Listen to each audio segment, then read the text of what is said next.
777 Morningstar from Part1 Kingdom of Maharlika presents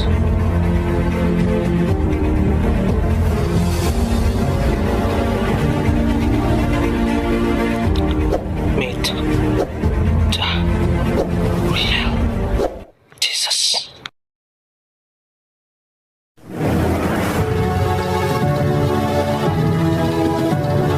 Did you know that Jesus of Nazareth was a tax-paying operator of the family business? Was attracted to beautiful girls, wine and dined in the homes of the wealthy, as well as slept on the bare ground, ate angel food and talked to spirits, was not born on December 25, owned at least one nice home and probably two, was strong, athletic, well-muscled, and rugged, had short hair. Did you know that Jesus is actually alive today? And here, the morning star will testify this. Welcome to chapter 11, Jesus, Faith. Part 1. Hebrews 11:1. Now faith is the substance of things hoped for, the evidence of things not seen. Mga Hebreo 11:1. Ngayon, ang pananampalataya ay siyang kapanatagan sa mga bagay na hinihintay, ang katunayan ng mga bagay na hindi nakikita.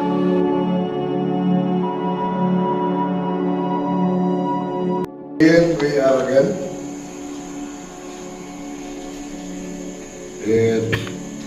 Members of the 77 Morningstar Foundation, friends, ladies,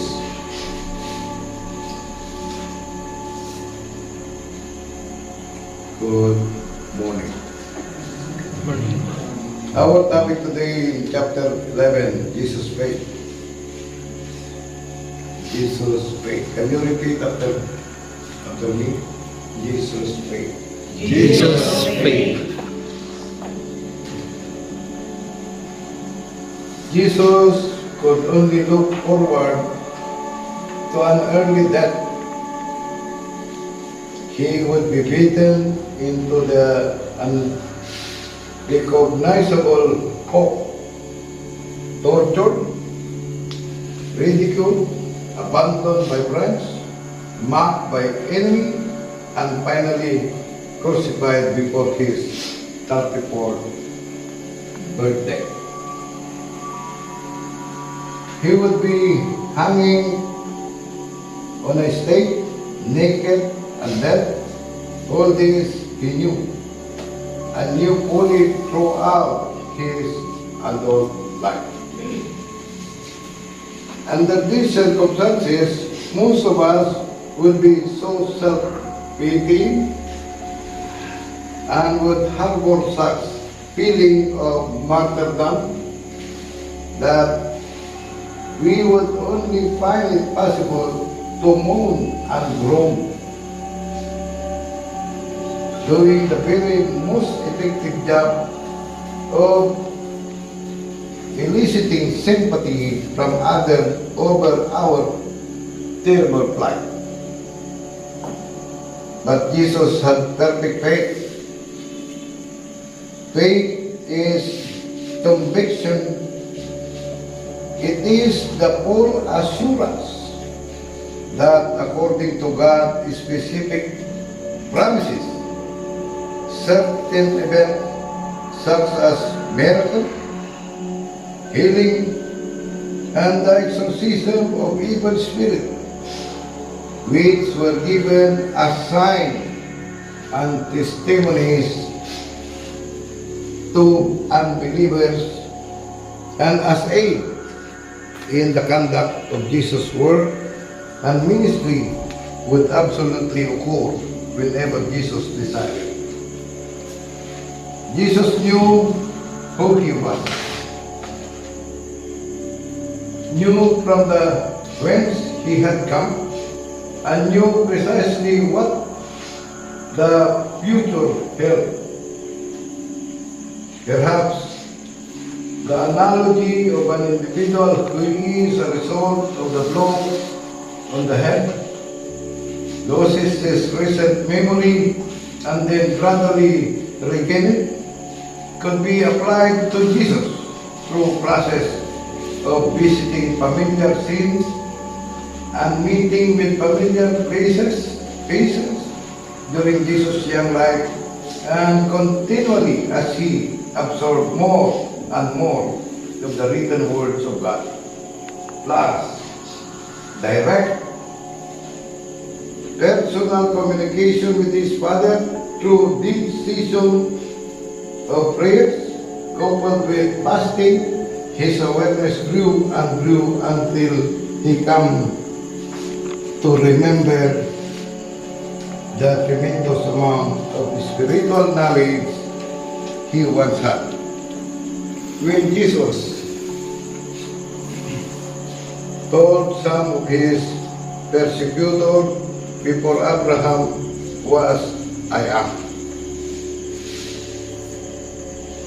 he revealed an unusual amount of insight into his concept.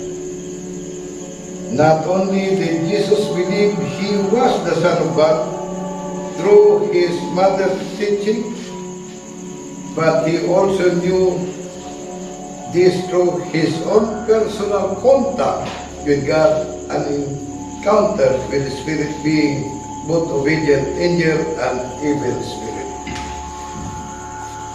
Therefore, Jesus knew to millions of professing Christian faith is an elusive, something everyone wishes to have, all seek it through diverse sort of physical and psychological phenomena, traveling to one place and another, trying to fix or set their minds in particular channel, attempting to follow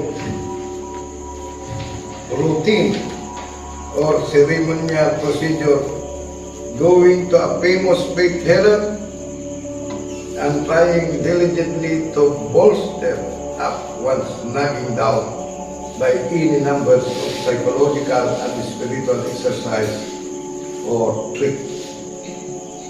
Jesus' faith was so superb that when it served an effective purpose, he quite literally had power over the element. Yet, this was not always the case.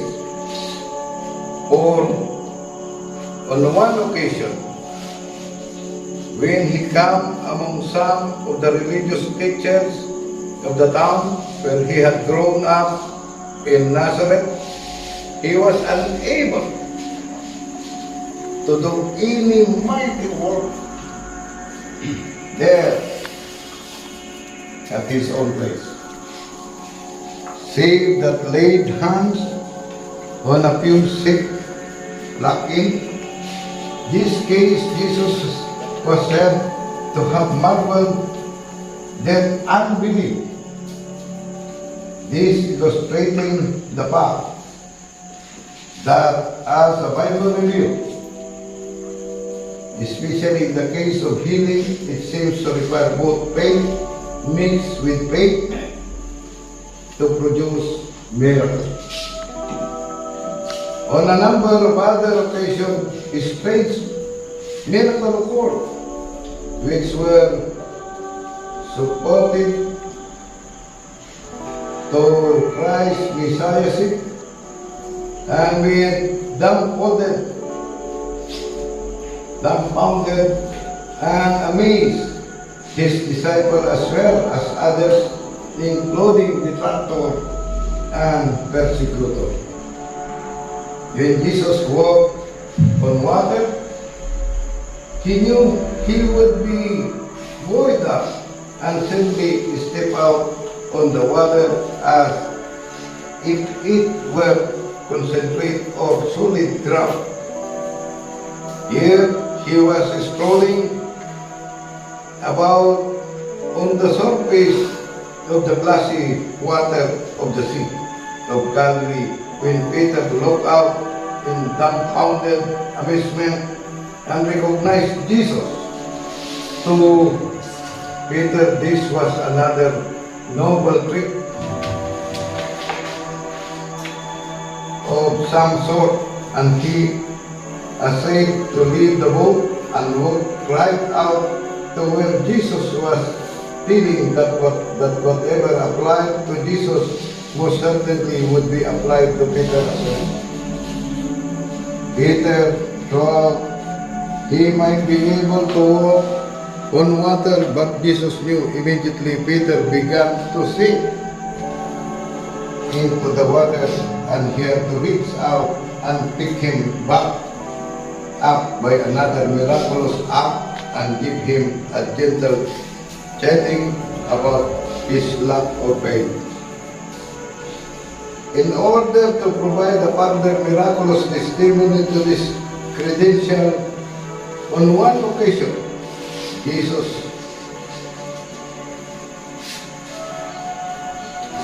told his disciple to go to a nearby body of water, catch a fish, and they would find a coin in the fish's mouth.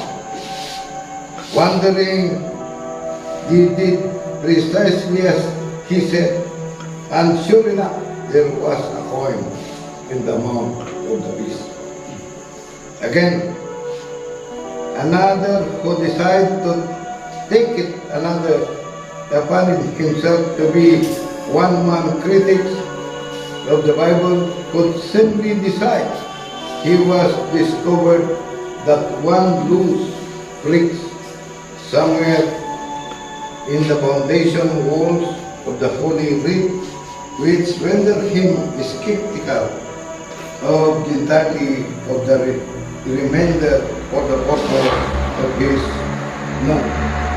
Whether the readers believe it is mere theory, no or practical fact, the Bible is accepting as being infallible God who cannot lie. Therefore, though most skeptics would immediately claim disbelief, the miraculous or miracles cannot be explained by physical or scientific means for the purpose of explaining the personality and character of Jesus Christ. These miracles are accepted on bona fide fact as much as fact as in any physical law. Jesus' faith was built on certain knowledge. He knew his Father heard his prayers and through did not have extra vision like the fabled Superman from Krypton. He did have both the insight and the ability to read the thought and heart of human being by a combination of body language, the look in their eyes, as well as a very great amount of spiritual perception, which us might call mental telepathy. Therefore, on one occasion, when an individual seems to have a great deal of faith, Jesus would immediately answer the request for healing or for the expulsion of a demon. On another account, even though one sincere believer might have asked for miracles, Jesus asked that the unbelievers be poured out on the environment prior to the healing taking place. On another occasion, a Roman soldiers, a captain over 100 men, begged Jesus to come to his house to heal his sick servant. Jesus turned and pointed out his own people that he had not found such faith in all of Israel, using the analogy of the Roman soldier. The military man had said, "You don't need to come all that distance. If you don't want to, Lord, I know all you need to do is to give the word and it will be done." After all, it's a military man, a captain, over 100 men. If I give order for a man to come, he comes. If I say he goes, therefore all you have got to do is give the order, and I know my servant will be healed.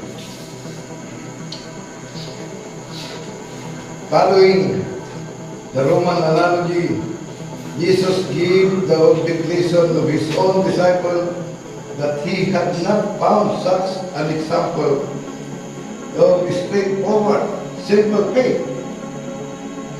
No, not in all Israel, he told the Roman, "Go your way, and as you have believed it will occur to you." It is written in Matthew 8, 8 to 10. Matthew 8, 8 to 10. At sumagot ang centurion at sinabi, "Panginoon, hindi ako karapat-dapat na ikaw ay pumasok sa ilalim ng aking bubungan.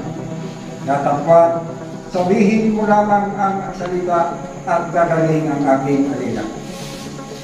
Sapagkat ako rin naman ay taong nasa ilalim ng kapamalaan na may nasasakupan ng buong mga kawan.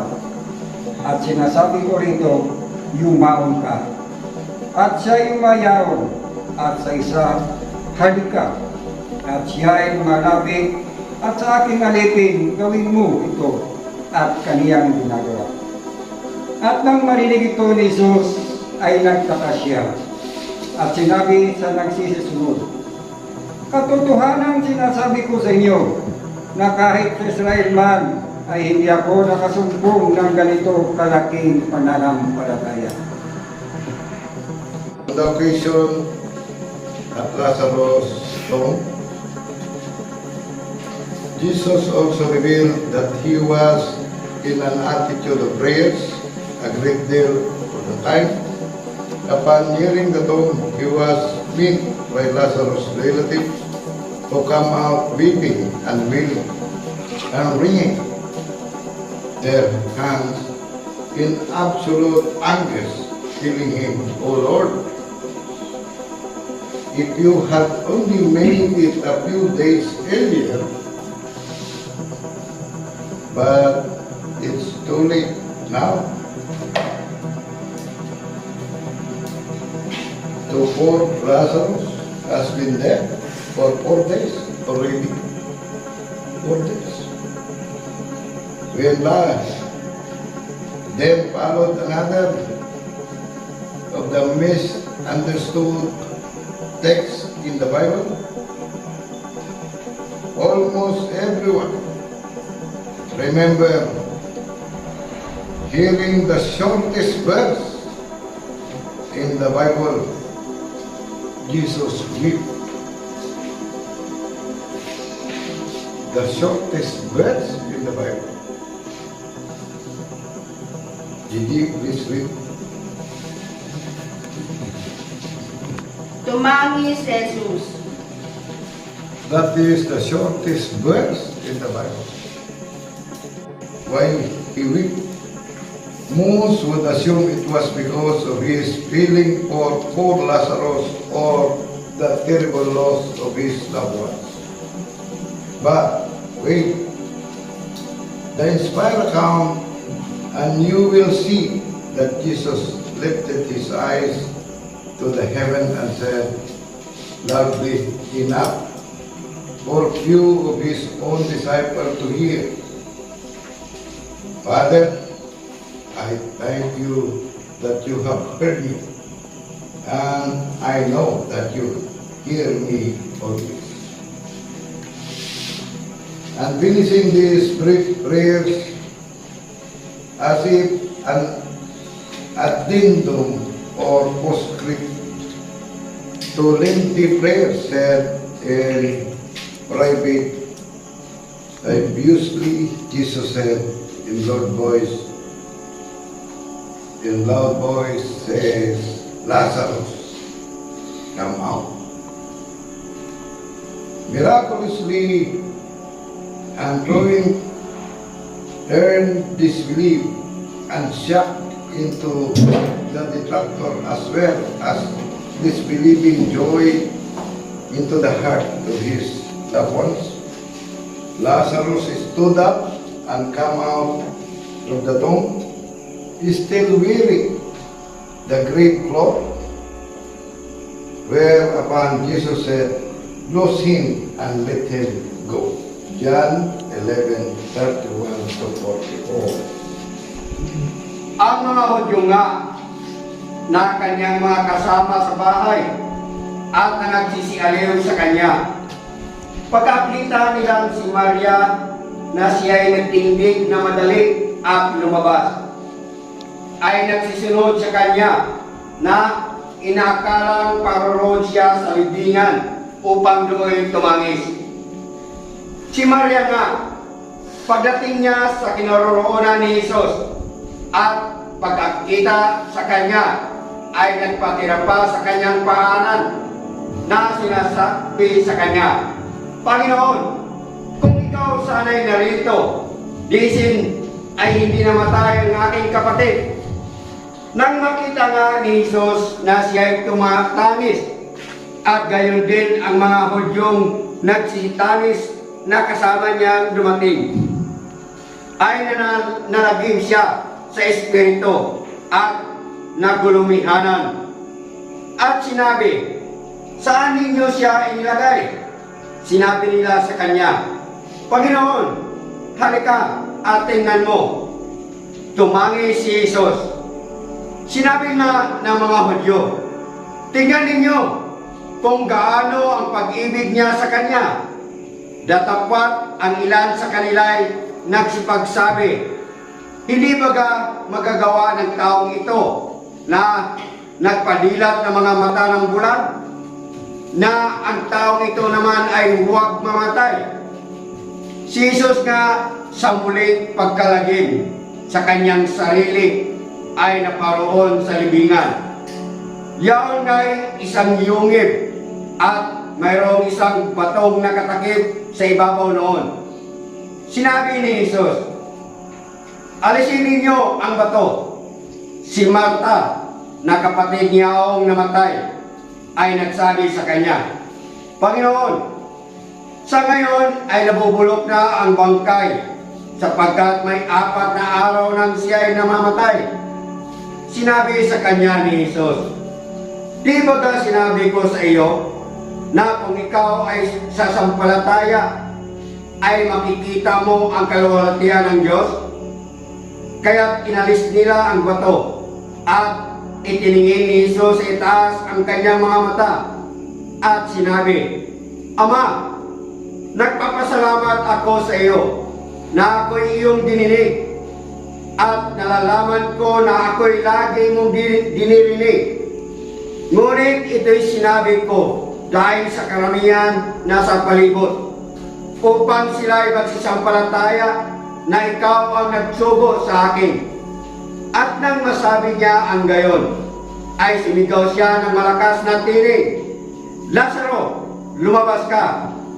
Siya na patay ay lumabas, na nagtatalian ang mga kamay at mga paa ng mga kayong panlibing, at ang kanyang mukha ay nababalot ng isang panyo. Sinabi sa kanila ni Jesus, siya'y inyong karagan, at bayaan niyo siyang lumaon.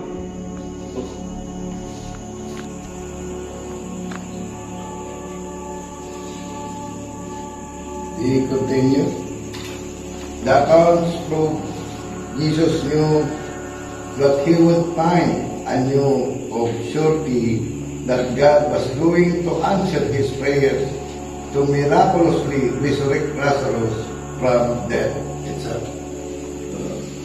Therefore, it is utterly impossible that the Greek two words verse Jesus weep could imply either sorrow for Lazarus or for his loved ones. But study Jesus' life carefully and recall the example of his being grieved at the hardness of their heart. The hardness of their heart. On another occasion when miraculously healing was to take place, of his expression of grief at his disciple lack of faith in the case of the healing of the boy who was possessed with a demon that was trying to destroy his life. On this occasion, the distraught father came to Jesus and told him that the disciple had tried to cast out the demon, but were unable. The father was despairing because apparently the spirit was literally trying to destroy, throwing him into any water nearby or even into fire, and the young was torn by feet and seizures with cause of great deal of trauma and pain.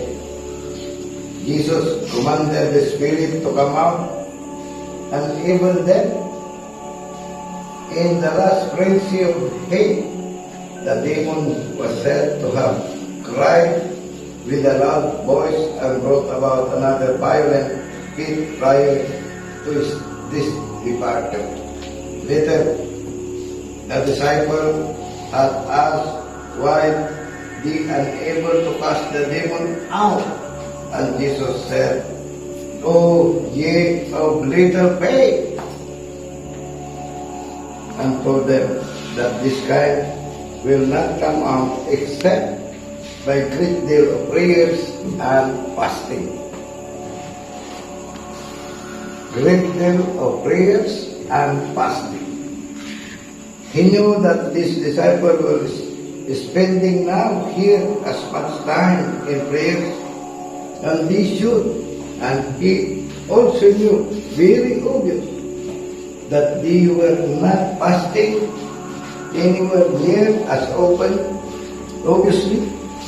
Then, because of Jesus' grief over example of lack of faith and the hopelessness of human anguish, his emotion at the tomb of Lazarus was more one of the anguish and deep personal grief because of lack of faith than for any other cause.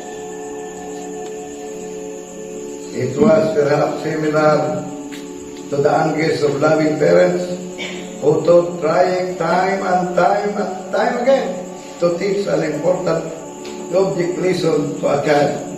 Sees the child suffer repeatedly only to hurt himself severely.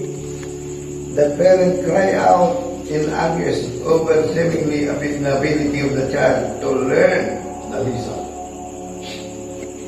Jesus wept at Lazarus' tomb, not because of any frustrated feeling of hopelessness, sense of loss, or even necessarily deep compassion towards a loved one, for he knew Lazarus was going to walk out of the tomb in only a moment. He wept simply because he was in deep personal anguish over continual lack of faith of many people. Lack of faith. Accustomed that they require the continuous reading of members of the family over protracted period of time, and could also even feature the act of highly professional wailers to do so on occasion of the funeral. Remember, This wailing and weeping was still going on after 4 solid days.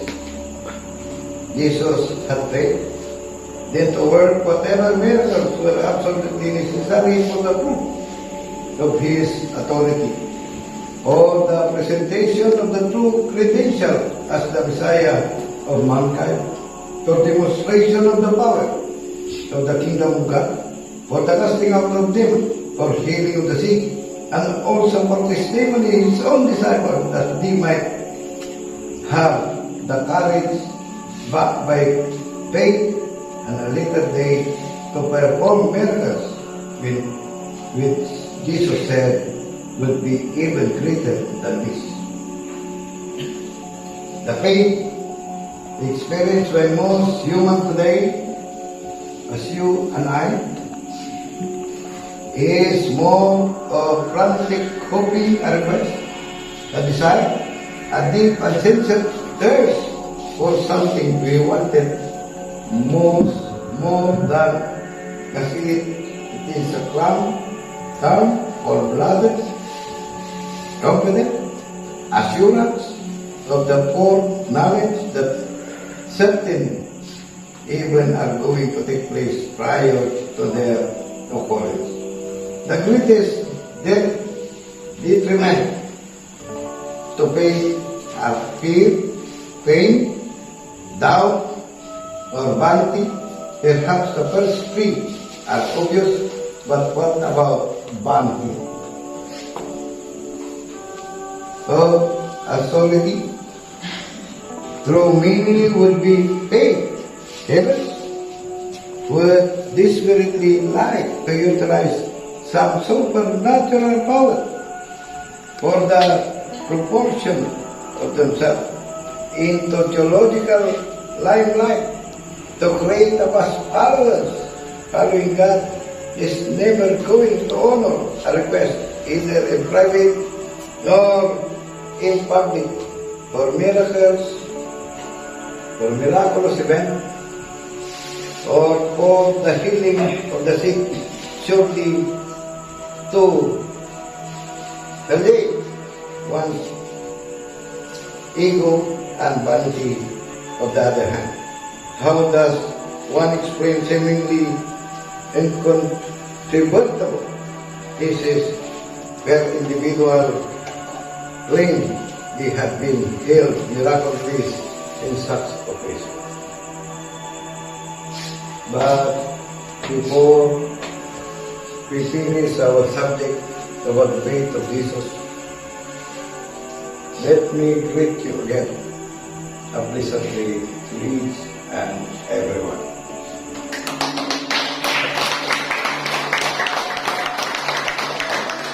We continue the 7-7 morning star will continue to serve you.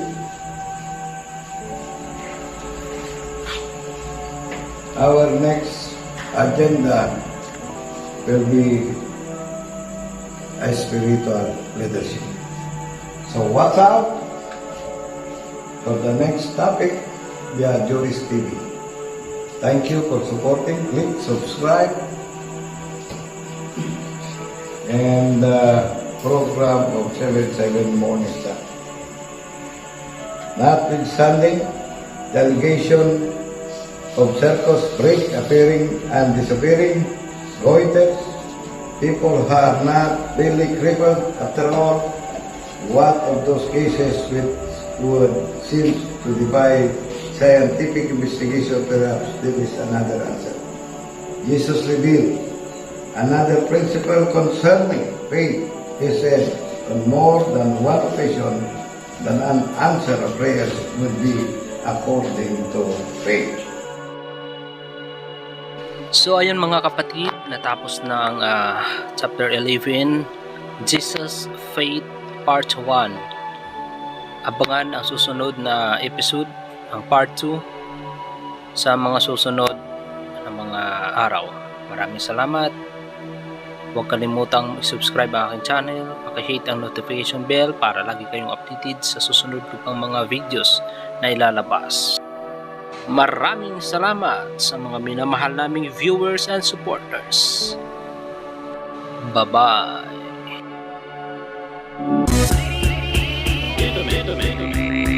God.